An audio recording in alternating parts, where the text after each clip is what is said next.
जब हमारी इच्छाएं पूरी नहीं होती हैं, जो हम चाहते हैं वो नहीं होता है, तो हम बीमार पड़ते हैं। कैसे? वो ईड को भी नहीं नाखुश कर सकती और ना ही वो इमोरलिटी में जा सकती है, तो वो बीच का रास्ता निकालने की कोशिश करती है। तो जो बैलेंस करता है वो ईगो है, हमारी अहंकार। ये भी माइंड का एक पार्ट है जो आपको आइडेंटिटी देता है। आप देखोगे कि वायरल इन्फेक्शन सबको नहीं होता। एक घर में अगर वायरल इन्फेक्शन फैला, 10 लोग हैं तो 2 को होता है, 8 को नहीं होता जी। या 4 को होता है, 6 को नहीं होता। ऐसा क्यों?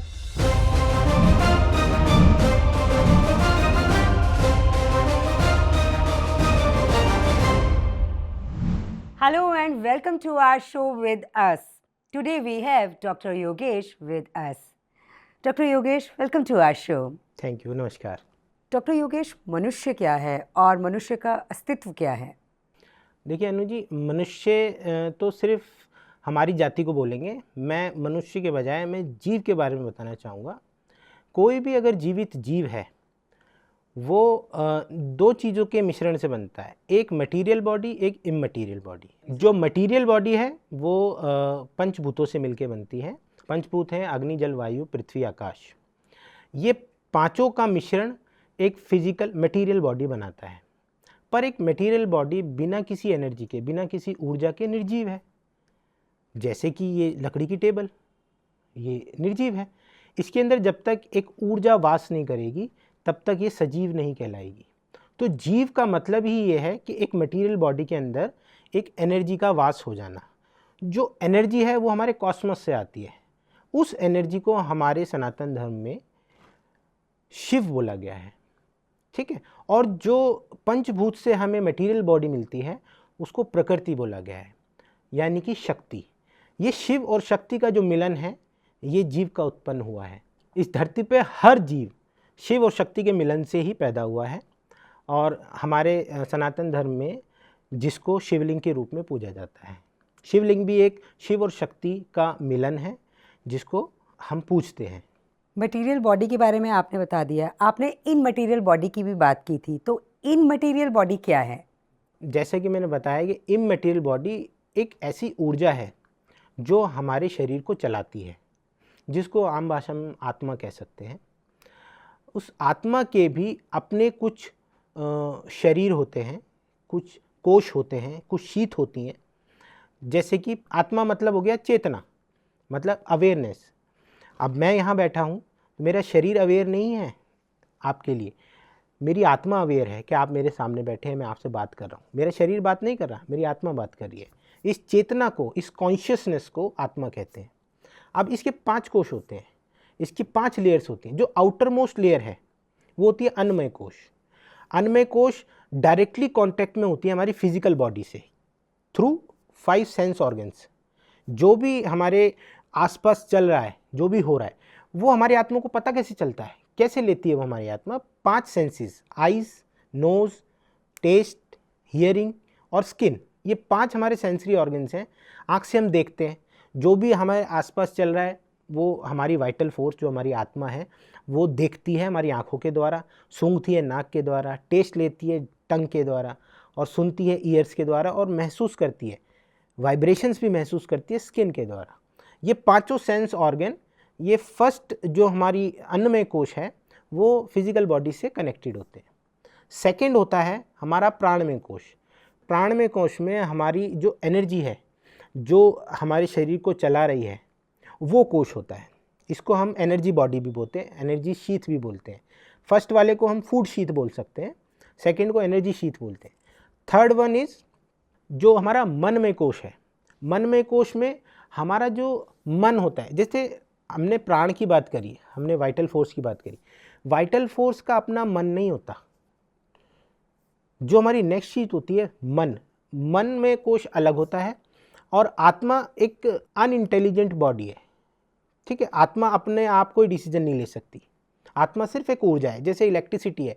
ये भेदभाव नहीं कर सकती कि मैं बल्ब को जलाऊं या ट्यूब को जलाऊं या पंखे को जलाऊं, ये सबको जलाएगी। तो आत्मा एक एनर्जी है, वो भेदभाव नहीं करती है, वो अपना माइंड यूज़ नहीं कर सकती है। आत्मा को जो डायरेक्शन देता है वो हमारा मन देता है। मन में कुछ दिक्कत होती है तब आत्मा को प्रॉब्लम होती है, आत्मा बीमार पड़ती है, तब हमारा शरीर बीमार पड़ता है। जो थर्ड हमारा कोश है वो होता है मनमय कोश। मन जो होता है हमारा, जितना भी हमारा इमोशनल पार्ट जो होता है वाइटल फोर्स का, इसको हम इमोशनल शीथ भी कह सकते हैं या मेंटल शीथ भी कह सकते हैं। जितना भी हमारी समझ होती है, जो हम डिज़ायर करते हैं, जो हमारे एवर्जेंस होते हैं, जो हमारी इच्छाएं होती हैं, ये सब मन से होती है। मन ही प्राण को डायरेक्ट करता है। और इसके बाद चौथा जो हमारे पास होता है विज्ञानमय कोश। विज्ञानमय कोश जो होता है विजडम शीत होती है, जो जैसे कि हमारी जो सही गलत की समझ, ये जब हम पैदा होते हैं तो लेकर पैदा नहीं होते हैं, ये डेवलप होती है बाय द टाइम। विजडम हमारा डेवलप होता है, हमारी समझ डेवलप होती है, सही गलत की पहचान। जो फिफ्थ हमारा लेयर होती है, जो सबसे अंदर की लेयर है, सबसे सूक्ष्म लेयर है, वो है आनंदमय कोश। आनंदमय कोश होता है ब्लिस शीत, मतलब जिस चीज़ से आपको ब्लिस का, आनंद का अनुभव हो, जो चीज़ चाहिए आपको। फॉर एग्जांपल, आपको अभी भूख लग रही है, आपको कितना भी सोना चांदी दे दें और 1 महीने से आपको भूखा रखा हुआ है, आप वो नहीं देखोगे, आप खाना देखोगे। तो जो जिस चीज़ से आपको आनंद आता है वो जब तक नहीं मिलेगा तब तक आपको संतुष्टि नहीं मिलेगी। और इस आनंदमय कोश के बीमार होने की वजह से ही आत्मा बीमार होती है, और जब आत्मा बीमार होती है तो वो शरीर को भी बीमार करती है। डॉक्टर योगेश, अभी आपने बात की कि जब हमारी इच्छाएं पूरी नहीं होती हैं, जो हम चाहते हैं वो नहीं होता है, तो हम बीमार पड़ते हैं। कैसे? अकॉर्डिंग टू साइकोलॉजी, हम पैदा होते हैं अपनी इड को लेकर। इड जो होती है वो हमें हमारी डिज़ायर्स, हमारी ड्राइव्स, हमारा जो एवर्जेंस है, वो सब डिसाइड करती है। उसके बाद धीरे धीरे हमारे अंदर डेवलप होती है सुपर ईगो। ठीक है, क्या सही है, क्या गलत है, मोरालिटीज़ डेवलप होती हैं। बच्चा जैसे जैसे बड़ा होता है उसके अंदर एक सुपर ईगो डेवलप होती है, जो उसको बताती है ये सही है, ये गलत है, जो वो जिद कर रहा है कि वो सही है मोरली, कि गलत है। फिर हमारी डेवलप होती है एक ईगो, जो इन दोनों को बैलेंस करती है, बीच में बैलेंस करती है। वो इड को भी नहीं नाखुश कर सकती और ना ही वो इमोरलिटी में जा सकती है, तो बीच का रास्ता निकालने की कोशिश करती है। तो जो बैलेंस करता है वो ईगो है हमारी। और एक और थ्योरी है मास्लो थ्योरी ऑफ नीड्स। जैसा कि मैंने अभी बोला कि एक भूखे इंसान के सामने आप कुछ भी रख दो, कपड़े रख दो, गहने रख दो, पर वो खाना प्रेफरेंस करेगा। बिल्कुल। तो ऐसे ही मास्लो ने एक हायरार्की बनाई है, 5 हायरार्की है जो नीड ऑफ लाइफ है। उसमें सबसे बेसिक नीड ऑफ लाइफ जो है वो फिजियोलॉजिकल नीड है, जो कि है food, water, shelter, sleep, rest. अगर आपको ये चीज़ नहीं मिल रही है ना, तो आप दूसरी चीज़ के बारे में, दूसरी हायरार्की में कभी नहीं जाओगे।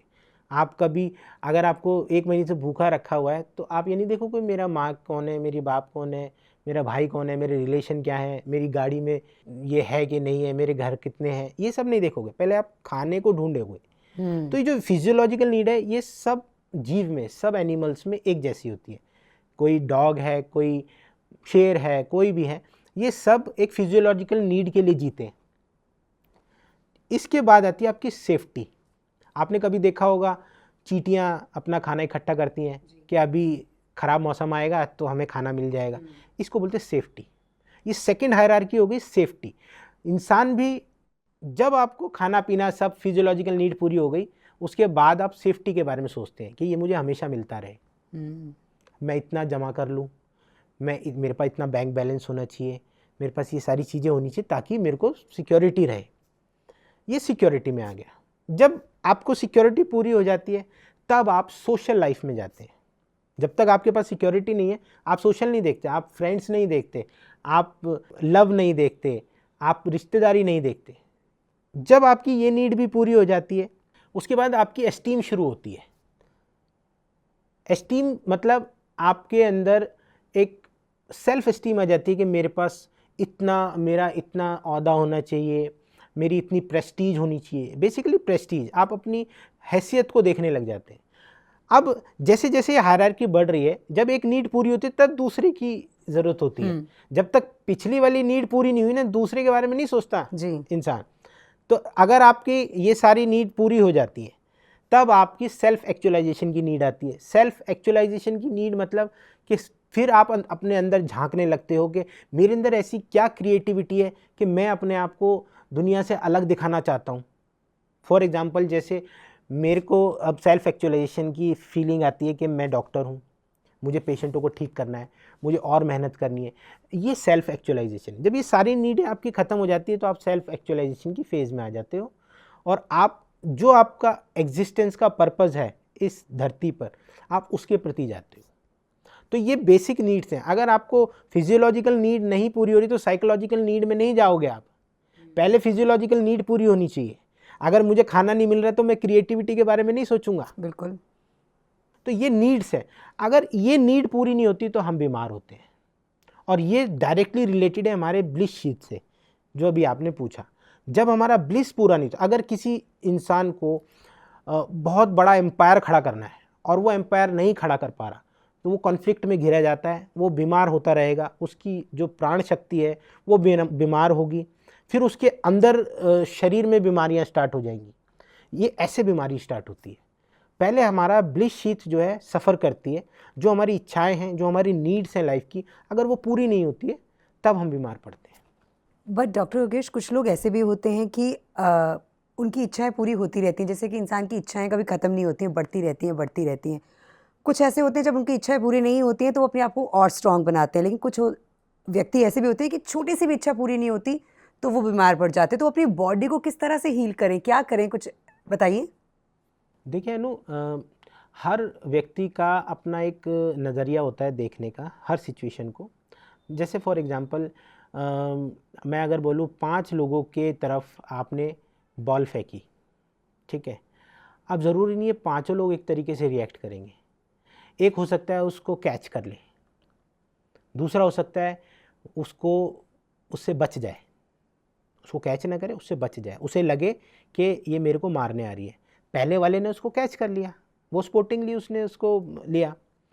तीसरा हो सकता है उसको समझ ही ना आए कि क्या हो रहा है और उसके लग जाए बॉल। चौथा हो सकता है कि वो अलग तरीके से रिएक्ट करे उस बॉल से। पांचवा हो सकता है पकड़ के आपकी तरफ ही मार दे। ठीक है, ये सबके अपने अपने नज़रिए होते हैं। ये जो परसेप्शन होता है ना, परसेप्शन यही बीमार करता है। परसीव जो करते हैं, अभी मैंने आपको बताया ना, प्राण जो है वो कैसे कनेक्टेड है, अन्नमय कोश जो है कैसे कनेक्टेड है हमारा सेंसरी ऑर्गन्स की। वो परसेप्शन जो है ना, जो हम सेंस ले रहे हैं, हम कैसे परसीव कर रहे हैं चीज़ को। ये बॉटल को खाली देख रहे हैं या भरा देख रहे हैं, पानी उतना ही है पर हम उसको खाली देख रहे हैं या भरा देख रहे हैं, ये हमारा परसेप्शन है। ये परसेप्शन, ये डिल्यूजन हमें बीमार करता है। हमारे पास अभी 2 लाख रुपए हैं, सफिशिएंट है 1 साल तक खाना खाने के लिए, पर हमें अभी भी वो कमी लग रही है, तो ये तो हमारा परसेप्शन है ना। तो हम उसके लिए और दौड़ेंगे और भागेंगे और कमाएंगे और कमाएंगे। किसी इंसान के लिए 2 लाख बहुत बड़ी चीज़ होती है, किसी इंसान के लिए 1 दिन का खर्च होता है। तो ये आपके परसेप्शन पे डिपेंड करता है कि आप उस सिचुएशन को कैसे लेते हैं।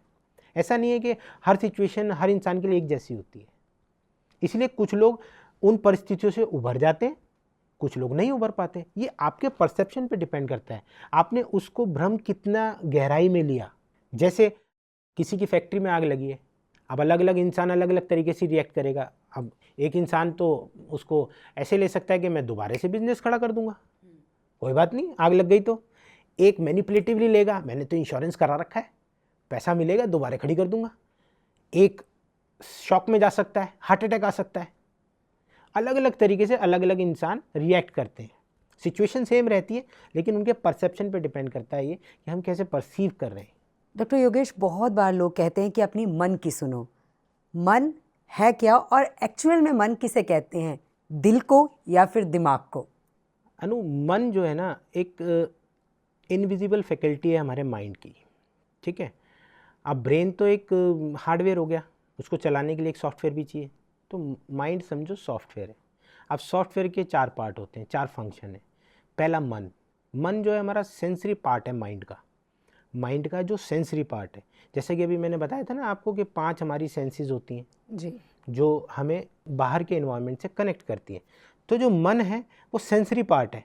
जितनी भी इंद्रियां हमारी हैं, ज्ञानेंद्रियां बोलते हैं इनको, जो ज्ञान देती हैं, जो नॉलेज देती हैं बाहर के, उसको ज्ञानेंद्रियां बोलते हैं। जब हम नॉलेज ले लेते हैं, उसको प्रोसेस करते हैं और फिर एक्ट करते हैं, इसको हम कर्मेंद्रियां बोलते हैं। तो कर्मेंद्रियां हाथ हो गया, पैर हो गया, जेनाइटल ऑर्गन्स हो गए, एक्सक्रीटरी ऑर्गन्स हो गया, और एक स्पीच जिससे मैं बात कर रहा हूँ आपको। से 5 हमारे सेंसरी ऑर्गन होते हैं, 5 हमारे ऑर्गन ऑफ एक्शंस होते हैं जिसको कर्म इंद्रियां बोलते हैं, और 5 हो गए हमारे ज्ञान इंद्रियां। ये सारे मिलके हमारे मन का जो पहला सेंसरी पार्ट है वो बनाते हैं, वो फैकल्टी है। दूसरी हो गई चित्त, जो अभी मैंने आपको अवेयरनेस बताया था, कॉन्शियसनेस बताया था। चित्त जो है अवेयरनेस को दर्शाता है। जब हम सोते हैं तो हमारा माइंड सो जाता है, मन सो जाता है, लेकिन सेंस सो जाती हैं, सारी सेंसेस हमारी सो जाती हैं, सारे एक्शन हमारे सो जाते हैं, लेकिन चित्त नहीं सोता। चित्त हमेशा अवेयर करके रखता है इन्वायरमेंट से, अब जिसको कॉन्शियसनेस बोलते हैं। अब कॉन्शियसनेस भी आप ये सोचो, अपनी लिए हमें अवेयर होना, इसको हम बोलते हैं सेल्फ कॉन्शियस होना, जिसको हम आत्मा कहते हैं। जी। जो सुप्रीम कॉन्शियसनेस है इसको हम परमात्मा कहते हैं। तो अगर हम परमात्मा से अलग होकर अपने आप की सेंस के लिए अवेयर हैं तो हम एक आत्मा है।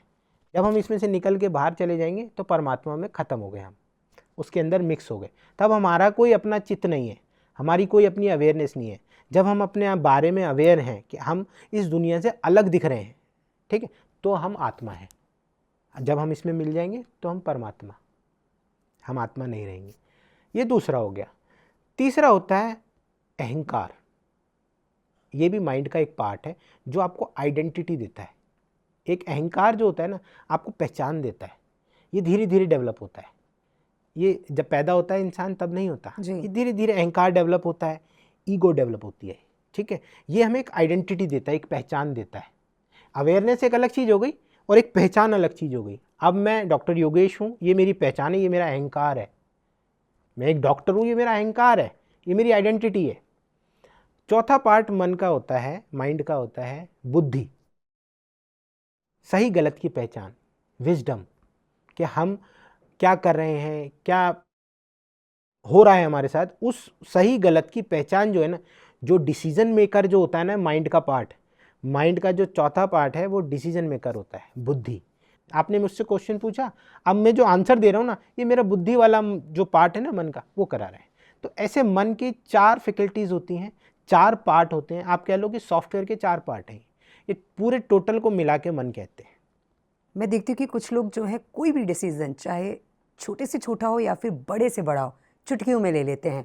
और कुछ लोग सोचते हैं, समझते हैं, फिर डिसीज़न लेते हैं। जबकि मैंने देखा है कि जो लोग जल्दी में डिसीज़न ले लेते हैं ना, कुछ वो डिसीज़न बहुत सही भी होते हैं, और जो बहुत सोच समझ के लिए जाते हैं वो कहीं ना कहीं गलत साबित होते हैं। अनु देखिए, डिसीजन मेकिंग जो है ना, ये आपके विजडम पे डिपेंड करती है। अब आपने देखा होगा कि एक कंधे पे हमारे डेविल होता है, एक कंधे पे एंजल होता है, ये बताया जाता है। तो ये कहानी जो है, ये मन के 2 पार्ट हैं। जो बुद्धि जो है उसके 2 पार्ट हैं। एक हमें उसको चाहने की, उस डिज़ायर को पूरा करने की एक इच्छा देती है, दूसरी हमें रोकती है कि नहीं ये गलत है, वो मोरालिटी दिखाती है। तो जिन लोगों की सुपर ईगो थोड़ा हाई होती है वो हमेशा तालमोल करते रहते हैं कि ये सही है या नहीं है, ये करूं या नहीं करूं, ये करूं या नहीं करूं। जिन लोगों की सुपर ईगो कम होती है तो वो जल्दी डिसीजन ले लेते हैं। वो देखते नहीं है कि ये मोरली सही है या मोरली गलत है। वो बहुत जल्दी डिसीजन ले सकते हैं। वो आगे का आउटकम भी नहीं सोचते कि ये करूँगा तो क्या होगा। लेकिन जिनकी सुपर ईगो बहुत स्ट्रांग होती है ना, वो बहुत ज़्यादा फ्लो चार्ट बनाते हैं, ऐसा करूँगा तो क्या होगा, ऐसा करूँगा तो क्या होगा। वो हमेशा प्लानिंग ही करते हैं, वो हर छोटी से छोटी चीज़ की प्लानिंग करते हैं। और जिनकी सुपर ईगो कम होती है वो बहुत जल्दी डिसाइड करते हैं। अब ईगो जो है हमें बैलेंस करती है इन दोनों को। ईगो जल्दी से डिसाइड कराती है कि मोरली भी सही होना चाहिए और आपकी इच्छा भी ख़त्म नहीं होनी चाहिए, तो बीच का एक रास्ता निकालो। जिनकी सुपर ईगो कम होती है ना, वो बहुत जल्दी ईगो की वजह से डिसीजन ले लेते हैं। जिनकी सुपर ईगो बहुत स्ट्रांग होती है ना, वो हमेशा सोचते ही रह जाते हैं, वो सही गलत ही सोचते रह जाते हैं कि ये सही है या गलत है, ये सही है या गलत है। तो ये इसकी वजह से कुछ लोग जल्दी डिसाइड कर लेते हैं, कुछ लोग देर से डिसाइड कर पाते हैं। डॉक्टर योगेश, आपने बताया था कि जब व्यक्ति की नीड्स पूरी नहीं होती हैं तो वो बीमार हो जाता है। तो किस तरह की बीमारियां उस व्यक्ति को घेर लेती हैं? कौन कौन सी बीमारियां होती हैं वो? अभी मैंने मास्लो थ्योरी बताई, मास्लो हायरार्की बताई। तो इसमें 5 लेवल पे हमारी नीड्स होती है। तो हर लेवल की नीड से अलग अलग टाइप की बीमारियां होती हैं। और ये पांचों जो हैं, ये सबकी नीड होती है, हर इंसान की नीड है। पर वो किस को प्रायोरिटी देता है वो उसके कॉन्स्टिट्यूशन पे डिपेंड करता है। जैसे अगर मैं बेसिक बोलूँ, हमारी जो नीड्स हैं, love and affections, esteem and money, ये हमारी 3 नीड है लाइफ में। अब इन तीनों में से कौन सी प्रायोरिटी किस चीज़ के लिए है उस इंडिविजुअल की, उस पर डिपेंड करता है उसकी बीमारियां कैसी हो सकती हैं, वो किस किस ऑर्गन पे उसकी बीमारी जा सकती है। फॉर एग्जांपल मैं अगर बोलूँ, जैसे फिजियोलॉजिकल नीड अगर पूरी नहीं हो रही है, फूड, वाटर, शेल्टर, स्लीप, तो फिजिकल बॉडी की जितनी भी बीमारियां हैं, जैसे एनीमिया हो जाना, अब खाना ही नहीं मिलेगा तो एनीमिया हो जाएगा, कुपोषण हो जाना, जैसे छोटे बच्चे देखे होंगे आपने, क्वाशियोरकर, मरासमस, प्रोटीन की कमी की वजह से ये दोनों हो जाते हैं। जितने भी बिल्कुल पुअर लोग जो होते हैं, झोपड़ियों में जो रहते हैं, उनको खाने को नहीं मिलता, तो उनकी बेसिक नीड ही पूरी नहीं हो रही, तो उनको वैसी वाली बीमारियां हो रही हैं। ठीक है, कभी आप ये नहीं देखोगे एक गरीब इंसान को वो बीमारी हो गई जो एक एस्टीम वाले को बीमारी होनी थी, कभी नहीं देखोगे। अभी फिजियोलॉजिकल नीड ही पूरी नहीं हो रही, खाना ही नहीं मिल रहा उनको, वो आगे कहाँ जाएगा। अब सेकंड आती है हमारी सेफ्टी। अब जो लोग सेफ्टी ढूंढते हैं कि नहीं मेरे पास इतना वो होना चाहिए, जमा करने की लगी रहती है, सोच रहती है जमा करने की, उनमें पथरी बन जाती है।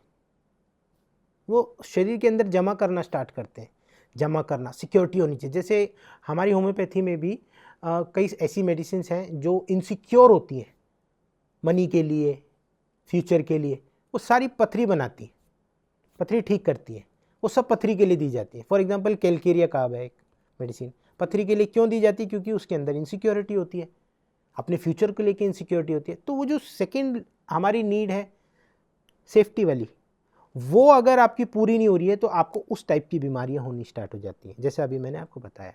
या जैसे कि फैटी लीवर हो जाना। फैटी लीवर कब होता है, जब हमें ऐसा लगने लगे मेरे पास कम है, अभी भी कम है, और कम आना है, अभी भी कम है, तो स्टोर करने लग जाता है लीवर। लीवर हमारा स्टोरेज है, वो स्टोर करने लगे, फैटी लीवर हो जाता है। स्टारवेशन कॉन्फ्लिक्ट की वजह से जब हमें भूखमरी लगने लगती है, सब कुछ है फिर भी हमें भूखमरी लग रही है, तो हमें लीवर में प्रॉब्लम होने लग जाएगी। अब थर्ड आती है सोशल। सोशल में हमारे सारे रिलेशंस आ जाते हैं, लव आ जाता है। अब हमारी होम्योपैथी में कुछ ऐसी मेडिसिन हैं जो रिलेशन बनाने में ज़्यादा इम्पोर्टेंस रखती हैं, उनके लिए कुछ मायने नहीं रखता, बस रिलेशन मायने रखता है। वो जैसे नेट्रम्यूर हो गई, एक मेडिसिन है जो रिलेशन में ताल्लुक बने रहे, रिलेशन ख़राब नहीं होने चाहिए, उनके लिए इतना आगे की जो नीड्स है इतना मायने नहीं रखती, पहले रिलेशन बनने चाहिए। उसके बाद आती है एस्टीम। अब कुछ लोगों के लिए एस्टीम सबसे ज़्यादा ज़रूरी होती है, इज्जत सबसे ज़्यादा ज़रूरी है, प्रेस्टीज सबसे ज़्यादा ज़रूरी है। आप उनको कितना ही पैसा दे लो, अगर आप उनकी इज्जत नहीं कर रहे तो पैसा ठुकरा देंगे, रिलेशन ठुकरा देंगे। तो उन लोगों को अलग टाइप की बीमारियां होती हैं जो इज्जत को लेके घूमते हैं हमेशा। उसके बाद हो गया सेल्फ एक्चुअलाइजेशन, क्रिएटिविटी। अब कुछ ऐसे लोग होते हैं जिनकी क्रिएटिविटी उभर नहीं पाती, वो उस मुकाम को हासिल नहीं कर पाते, उनकी अलग टाइप की बीमारियां होती हैं। जैसे एक मेडिसिन है सल्फर, वो बहुत क्रिएटिव होता है, अगर उसकी क्रिएटिविटी ना उभरे तो वो बीमार पड़ जाता है। तो इस तरीके से हमारी अलग अलग नीड्स को लेकर अलग अलग इंडिविजुअल्स होते हैं, उससे हमें डिसाइड करना होता है कि कौन सी मेडिसिन इसको देनी है। अब बात करें कि जैसे आपने सोशल नेटवर्किंग की बात की थी, तो बहुत से लोग जो है वो सोशल नहीं हो पाते। सोशल नीड, देखिए मैंने पहले फिजियोलॉजिकल नीड की डेफिशिएंसी की वजह से बीमारियां बता दी, सेफ्टी की नीड की डेफिशिएंसी की वजह से। ये एक्चुअली में डेफिशिएंसी, डी नीड, मास्लो ने डी नीड नाम दिया है इसका। डी मतलब डेफिशिएंसी नीड, इनकी जब डेफिशिएंसी होती है तब बीमारियां पैदा होती हैं। अब सेफ्टी तक हम आ गए जी। सोशल, सोशल मतलब फ्रेंडशिप, रिलेशंस, इंटीमेसी, लव, ये सब आ गया। सोशल मतलब आपके आसपास रिलेशंस जो आप मेंटेन करते हैं, जैसे वाइफ हो गया, फ्रेंड हो गए, माता पिता हो गए, ये रिलेशंस। जिन लोगों को रिलेशंस में प्रॉब्लम होती है वो या तो सेपरेशन कॉन्फ्लिक्ट में चले जाते हैं। फॉर एग्जांपल एक मेडिसिन है नेट्रम्यूर, अगर वो दूर हो जाते हैं किसी से तो वो सेपरेशन कॉन्फ्लिक्ट में चले जाते हैं, तो उनको स्किन की बीमारियां हो जाती हैं। सेपरेशन कॉन्फ्लिक्ट से स्किन की बीमारियां होती हैं। कुछ लोग जैसे लव में डिसअपॉइंटमेंट हो जाए, गर्लफ्रेंड छोड़ के चली गई या डिवोर्स हो गया, तो मानसिक रोग हो सकते हैं, डिप्रेशन हो गया, सुसाइडल इम्पल्सिस होते हैं लोगों में। आपने देखा होगा कुछ लोग किसी लड़की ने मना कर दिया तो वो या तो उसको हार्म करते हैं या खुद को धमकी देते हैं। ऐसी एक पर्सनैलिटी होती है हमारे होम्योपैथी में कि जो ऐसा इम्पल्स करते हैं। एक मेडिसिन होती है जो ऐसा इम्पल्स करते हैं, मैं नाम नहीं बताऊंगा, लेकिन ऐसी एक मेडिसिन होती है जो ऐसा इम्पल्स करती है। आपने देखा होगा एसिड फेंक देते हैं मुंह पे लड़कियों, तूने ना बोला तो एसिड, हाँ बोला तो ठीक।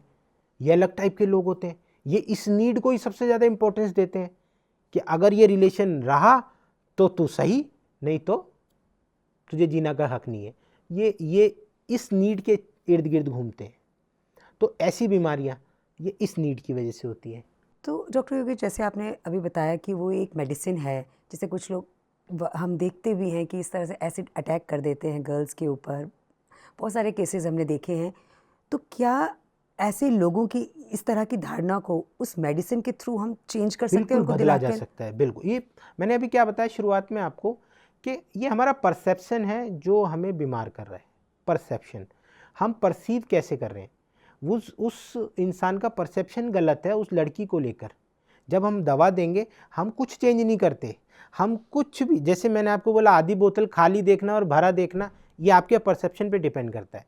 बोतल के पानी को हम नहीं छेड़ सकते, किसी की सिचुएशन को हम चेंज नहीं कर सकते, सिर्फ उसको देखने का नज़रिया चेंज कर सकते हैं। वो परसेप्शन हमारी होम्योपैथी चेंज करती है। जैसी परसेप्शन चेंज हुआ आपका, आप कैसा देख रहे हैं, आप कैसा सोच रहे हैं, फील कैसा कर रहे हैं उस सिचुएशन में, वो चेंज हो जाएगा, आपकी मोरालिटी वापस आ जाएगी। उसके बाद आते हैं नीड एस्टीम की। बहुत से ऐसे लोग होते हैं जो एस्टीम की डेफिशिएंसी में, प्रेस्टीज की डेफिशिएंसी में बीमार पड़ जाते हैं। जैसे एक मेडिसिन है हमारी लाइकोपोडियम, उसको हमेशा ये लगता है मेरी इज्जत नहीं हो रही, उसको भ्रम है कि मैं कहीं भी जाता हूँ किसी, जैसे आपने देखा होगा एक वर्ड है दामाद, तो दामाद जैसा बिहेव करते हैं, मेरी इज्जत नहीं हुई, मेरी इज्जत नहीं हुई। तो वैसे ही लाइकोपोडियम में एक पर्सनैलिटी होती है कि उसको हमेशा ये फील होता है मेरी इज्जत नहीं हुई यहाँ पर, तो एस्टीम के लिए ही जीते रहते हैं वो उनकी पूरी ज़िंदगी एस्टीम की नीड में ही निकल जाती है। एस्टीम के बाद आता है सेल्फ एक्चुअलाइजेशन। ये जो एस्टीम वाले जो लोग होते हैं ना, जिनको एस्टीम की, इनको कैसी बीमारियां होती हैं, इनको हाइपरटेंशन होता है, हार्ट अटैक होता है, ये गुस्से में रहते हैं हमेशा। इनको एस्टीम चाहिए ना तो गुस्सा आ जाता है, कहीं पे अगर इनकी बात नहीं सुनी गई, कॉन्ट्रडिक्शन इंटॉलरेंट हो गया, मेरी बात काट दी गई, गुस्सा आ गया, गुस्से की वजह से या तो आपकी पाचन क्रिया खराब होगी या आपका हार्ट खराब होगा। गुस्सा हमेशा दो जगह पर असर करता है, या तो हमारी जीआईटी पे या हमारे सर्कुलेटरी सिस्टम पे। या तो आपका बीपी बढ़ेगा या आपको एसिडिटी होगी। जब कभी गुस्सा आता है और हम दबा लें तो पेट में दर्द हो जाता है। क्यों हो जाता है? वो सप्रेस्ड एंगर की वजह से हो जाता है। एंगर को आपने सप्रेस किया, पेट में दर्द स्टार्ट। ऐसे ही हमारी होम्योपैथी में जितनी भी दवाइयाँ पेट दर्द के लिए दी जाती हैं, उनका कॉज ज़्यादातर सप्रेस्ड एंगर होता है। जैसे नक्सवामिका, कोलोसिन, स्टेफिसेग्री, ये सब पेट दर्द के लिए दी जाती हैं। वो क्यों होता है? क्योंकि वो अपने एंगर को सप्रेस करती हैं। अब एस्टीम जो है हमारी, आप कह लो लास्ट हमारी नीड है। उसके बाद एक सेल्फ एक्चुअलाइजेशन का फेज़ आता है, जब इंसान को अपना अस्तित्व समझ में आ जाता है। जैसे कि मेरा जीने का मकसद है देश की रक्षा करना, तो जो सोल्जर हैं वो सेल्फ एक्चुअलाइजेशन की फेज़ में, उन्हें कोई फ़र्क नहीं पड़ता खाना मिल रहा है नहीं मिल रहा, उन्हें कोई एस्टीम का फ़र्क नहीं पड़ता, कोई सोशल, उनके घर वाले बेचारे पीछे रह जाते हैं, मर जाते हैं, वो शहीद हो जाते हैं, घर वाले पीछे रह जाते हैं। तो ये ऐसे लोग जो होते हैं जो सेल्फ एक्चुअलाइजेशन की फेज़ में, तो ये सिफिलिटिक होते हैं। इनको हमेशा सिफिलिटिक डिसीज़ होते हैं। सिफिलिटिक मतलब डिस्ट्रक्टिव। तो ये बहुत जल्दी डिसीजन लेने वाले होते हैं, ये सोचते नहीं। जैसे मैंने बताया था अभी, सुपर ईगो जिनकी कम होती है जी, वो जल्दी डिसीजन ले लेते हैं। उनको सोचने का, अब सामने जो दिख रहा है वो मेरा दुश्मन है, उसको गोली मारनी है, वो ये नहीं देखेंगे कि वो क्या है। सोल्जर सोचते नहीं है, वो डिसीजन बहुत जल्दी लेते हैं। तो जब इंसान सेल्फ एक्चुअलाइजेशन की फेज़ में आ जाता है तो वो इन सब से ऊपर उठ जाता है, इस सारी नीड से ऊपर उठ जाता है। उसको अपना मकसद पता होता है, वो उसमें लगा रहता है। डॉक्टर योगेश, कुछ लोग ऐसे भी होते हैं कि आप उनकी थोड़ी सी तारीफ कर दीजिए, अगर उनकी जेब में 10 रुपए भी होंगे ना तो वो आपको दे देंगे। ये किस तरह के लोग होते हैं, इन्हें किस तरह की बीमारियां होती हैं, इन्हें सिर्फ और सिर्फ अपनी तारीफ सुननी होती है। देखिए अनु, कुछ लोग होते हैं जो तारीफ के लिए कुछ भी कर देते हैं, ठीक है। उनकी लाइफ का जो मकसद होता है ना, वो अप्रेजल होता है कि उनकी कोई तारीफ कर दे। जैसे हमारी होम्योपैथी में एक मेडिसिन है सल्फ़र। सल्फ़र कुछ भी कर सकता है उसकी तारीफ़ के लिए, वो कितना भी मेहनत कर सकता है, कोई भी नई से नई चीज़ बना सकता है सिर्फ तारीफ़ के लिए। उसको सिर्फ तारीफ़ चाहिए, दान पुण्य भी कर देता है सिर्फ तारीफ़ के लिए। जैसा आपने बताया कुछ लोग ऐसे निकाल के, तो बड़े समाज सेवी होते हैं, समाज से कनेक्शन होता है इन लोगों का। तो ये अलग टाइप की पर्सनैलिटीज़ होती है। अच्छा, ये इन लोगों को किस टाइप की बीमारी होती है? अब मैं आपसे एक सवाल करता हूँ, ऐसे कौन से लोग होते हैं जो पैसे दे देते हैं, जो कभी किसी को ना नहीं बोल सकते, ना बोलना नहीं आता जिनको? बहुत से लोग होते हैं जो कहते हैं कि मुझे ना बोलने नहीं आता ना। हाँ। तो अगर आपको ना बोलना नहीं आता तो आप ऑटो इम्यूनिटी में जा रहे हो, आप तो अपने आप ना ही नुकसान कर रहे हो ना। आप किसी को ना नहीं बोल सकते, आप अपने बारे में नहीं सोच रहे। फिर एक ऐसी मेडिसिन है जो घर में खर्चा नहीं करती, बाहर खूब खर्चा कराती है, जैसे नक्सोमी का। घर वालों को नहीं देती पैसे, बाहर खर्च करके आती है खूब जी। ऐसी मेडिसिन है एक, ठीक है। लेकिन एक ऐसी मेडिसिन है, अब घर में तो आपके भूखे बच्चे हैं, बच्चे बाहर तुम समाज सेवा कर रहे हो, जैसे सल्फर। ऐसे लोगों को पाइल्स की बीमारी बहुत होती है, डाइजेस्टिव प्रॉब्लम ज़्यादा होती है ऐसे लोगों को। डॉक्टर योगेश, अभी अभी आपने बताया कि हमारे नेचर से, हमारी पर्सनैलिटी से हमें ये बीमारियां होती हैं, लेकिन हम देखते हैं कि वायरल इन्फेक्शन जो है आजकल बहुत तेज़ी से फैलता है, बच्चों को होता है, बड़ों को होता है, तो ये किस तरह से होता है? देखिए, वायरल इन्फेक्शन एक एक्यूट डिसीज़ है। अभी तक जो मैंने आपको चीज़ें बताई वो क्रॉनिक डिसीज़ के बारे में बताई। एक्यूट डिसीज़ का अलग एक फंडा है, उसके बारे में थोड़ा सा मैं पहले बैकग्राउंड में एक चीज़ बताना चाहता हूँ, आत्मा के बारे में, वाइटल फोर्स के बारे में। हमारे होम्योपैथी के अकॉर्डिंग वाइटल फोर्स के 3 फंक्शन है, 3 बेसिक फंक्शन है। सेंसेशन, जो मैंने आपको सेंसरी ऑर्गन्स के थ्रू बताया, फंक्शन जो मैंने कर्मेंद्रियों के हिसाब से बताया, और सेल्फ प्रिजर्वेशन। ये जो चित्त हमारा अवेयरनेस होता है, ये सेल्फ प्रिजर्वेशन है।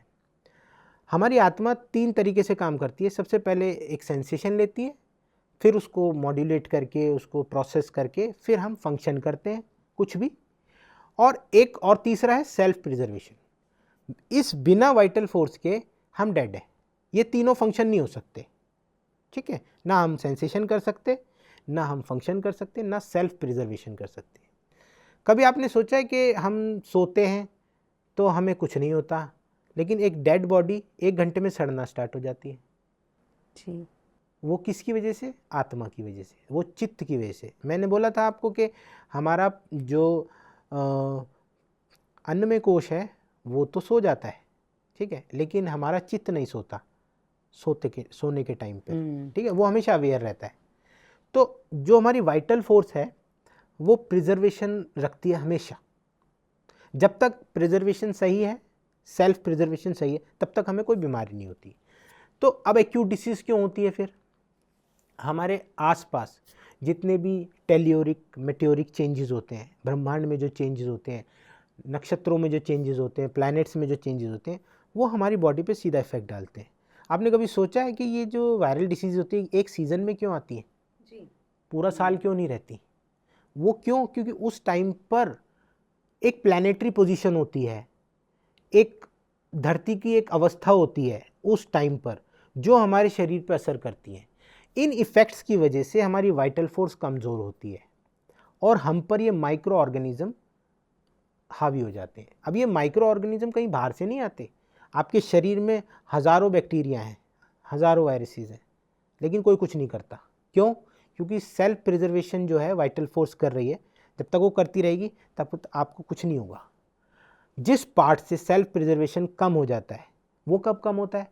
जब आपका दिमाग स्ट्रेस में होता है, जब आपका मन स्ट्रेस में होता है। आप देखोगे कि वायरल इन्फेक्शन सबको नहीं होता। एक घर में अगर वायरल इन्फेक्शन फैला, 10 लोग हैं तो 2 को होता है, 8 को नहीं होता जी, या 4 को होता है, 6 को नहीं होता। ऐसा क्यों? सबको होना चाहिए, सबको होना चाहिए ना जी। सबको क्यों नहीं फैलता? अगर हम ये बोलें कि इन्फेक्शन मैन टू मैन फैलता है, ड्रॉपलेट इन्फेक्शन से फैलता है, तो सबको हो जाना चाहिए। सबको नहीं होता, लेकिन ये उसी को होगा जिसके अंदर प्रिजर्वेशन की कमी होगी। वाइटल फोर्स जो प्रिजर्वेशन रख रही है उसकी कमी होने पर ही। अब फॉर एग्जांपल एक स्ट्रेस बताता हूँ आपको मैं, जैसे आपने कोई गंदा खाना देख लिया बनते हुए, या कहीं रेडी पे आपने कुछ खाना खाने लगे, जैसे गोलगप्पे खाने लगे, और उसके हाथ वाथ में कोई बीमारी हुई, आपको घिन आएगी, इसको बोलते हैं डिसगस्ट कॉन्फ्लिक्ट, और आप वो खा लेंगे, आपको फूड पॉइजनिंग हो जाएगी। अब इसका मतलब ये नहीं है कि अंदर आपके सड़ा हुआ खाना चला गया तो फूड पॉइजनिंग हुई है, आपने घिन करा, आपकी आत्मा पर वो एक भ्रम आया, एक डिल्यूजन आया, परसेप्शन गया आपका गलत कि ये खाना खराब है, तो आपको फूड पॉइजनिंग, उल्टी होना अनिवार्य है, तब आपको उल्टी हो जाएगी। यही परसेप्शन ज़रूरी नहीं हम मेंटल लेवल पे ही लेते हैं, सेल्यूलर लेवल पर भी ये परसेप्शन गलत जा सकता है। फॉर एग्जांपल हमने कुछ ऐसा चीज़ खा लिया जिसमें ज़्यादा माइक्रोब्स बढ़ गए, ख़राब समोसा खा लिया, अब मेरे मन को तो नहीं पता समोसा ख़राब है, मैं तो खा गया चटकारे लगा के, फिर क्यों फूड पॉइजनिंग हुई? आपका सवाल होना चाहिए कि अगर मेरा परसेप्शन जो मैं देख रहा हूँ, अगर इसकी वजह से बीमारी हो रही है, तो कुछ ऐसी चीज़ें हम खा लेते हैं जो हमें पता नहीं ही नहीं चलता कि वो ख़राब है, फिर उल्टी लग जाती है, दस्त लग जाते हैं। हमारे सेल्यूलर लेवल पे भी ये परसेप्शन चल रहा है। स्टमक की भी एक क्वालिटी है कि अगर थोड़ा सा भी खराब खाना आपने खा लिया, या तो वो वॉमिटिंग करके बाहर निकालेगा या दस्त लगा के बाहर निकालेगा, रिटेन कर ही नहीं सकता। और हमारी बॉडी की एक प्रॉपर्टी होती है, कोई भी फॉरेन सब्सटेंस अंदर घुसता है ना, तो वो उसको सहन नहीं कर सकती। कोई भी वायरस आपकी बॉडी में गया, कोई भी बैक्टीरिया आपकी बॉडी में गया, तो वो उसको सहन नहीं कर सकती, उसको बाहर निकालेगी। अब बाहर निकालने के लिए जो प्रोसेस वो अपनाती है ना, इसको बीमारी कहते हैं। कॉमन लैंग्वेज में, कन्वेंशनल मेथड में इसको बीमारी कहा जाता है। जैसे वायरस अंदर गया है तो जुकाम शुरू हो जाएगा, अब जुकाम को आप बीमारी कह रहे हैं, जबकि जुकाम आया है वायरस को बाहर निकालने के लिए। आपके अंदर और वायरस चला गया, फिर फीवर आएगा, बैक्टीरिया चला गया तो फीवर आएगा।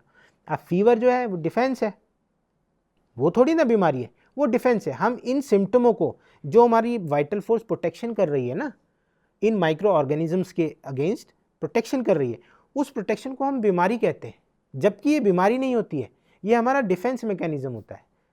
कहने का मतलब ये कि अगर हमें फीवर हो जाता है तो हमें घबराने की ज़रूरत नहीं है, डरने की ज़रूरत नहीं है, फीवर आना भी हमारी बॉडी के लिए बहुत ज़्यादा ज़रूरी है। आप कह सकते हो इस बॉटल को फीवर आएगा, या एक डेड बॉडी को फीवर आएगा? नहीं, फीवर किसको आता है? लिविंग बॉडी को। तो वो तो हमारी क्वालिटी है, वो बीमारी थोड़ी ना है। एक डेड बॉडी को फीवर नहीं आ सकता, उसकी अग्नि खत्म होती है। जब हमारा प्राण निकलता है तो हमारे से टेम्परेचर चला जाता है। हमारी बॉडी का टेम्परेचर 38 डिग्री सेल्सियस रहता है, हमेशा रहता है, चाहे ठंड में बैठे हों चाहे गर्मी में बैठे हों। ये क्यों? ये हमारे थर्मो रेगुलेटरी सिस्टम की वजह से, जो कि हाइपोथैलेमस रेगुलेट करता है, इसकी वजह से हमें फीवर आता है। अब हम इसी को सप्रेस कर देते हैं। जैसे हमने पैरासीटामोल खाई तो जो वायरस लोड और जो बैक्टीरियल लोड है वो बढ़ने लगता है, वो अपनी कॉलोनी बढ़ाने लगते हैं, और ज़्यादा इन्फेक्शन हो जाता है। जो चीज़ 2 दिन में ठीक होनी है वो 20 दिन लगा लेती है। आप कभी भी नोटिस करना, कभी भी फीवर का केस होगा, पहले दिन आपने पैरासीटामोल खा ली ना, तो वो केस ज़रूर खींचेगा आगे। और अगर आपने पहले 2 दिन पैरासीटामोल नहीं खाई, खाली पट्टी से, स्पॉन्जिंग से या वाटर बाथ से उसके फीवर को उतारा, तो वो जल्दी ठीक हो जाएगा। स्टार्टिंग में आपको फीवर आने देना चाहिए, 1 दिन फीवर आने देना चाहिए, ताकि उनकी जो माइक्रोब्स की जो कॉलोनी है वो डिस्ट्रॉय हो सके। क्योंकि जो ये माइक्रो ऑर्गेनिजम्स होते हैं बहुत टेम्परेचर सेंसिटिव होते हैं। जैसे हम तो 50 डिग्री सेल्सियस में भी रह सकते हैं और 20 डिग्री सेल्सियस में भी रह सकते हैं, लेकिन ये माइक्रोब्स नहीं रह सकते। 1-2 डिग्री बढ़ने से भी ये डिसइंटीग्रेट हो जाते हैं। अब जितने भी वायरस होते हैं 2 डिग्री बढ़ने पे उनकी वॉल टूट जाती है, डिसइंटीग्रेट हो जाते हैं, ख़राब हो जाते हैं। जितने भी बैक्टीरिया होते हैं उनकी वॉल टूट जाती है और वो मर जाते हैं। हम पानी को उबालते क्यों हैं? साफ़ करने के लिए, क्योंकि टेम्परेचर बढ़ाने से वो मर जाते हैं माइक्रो ऑर्गेनिजम्स। यही हमारी बॉडी कर रही है, जिसको हम बीमारी समझ रहे हैं।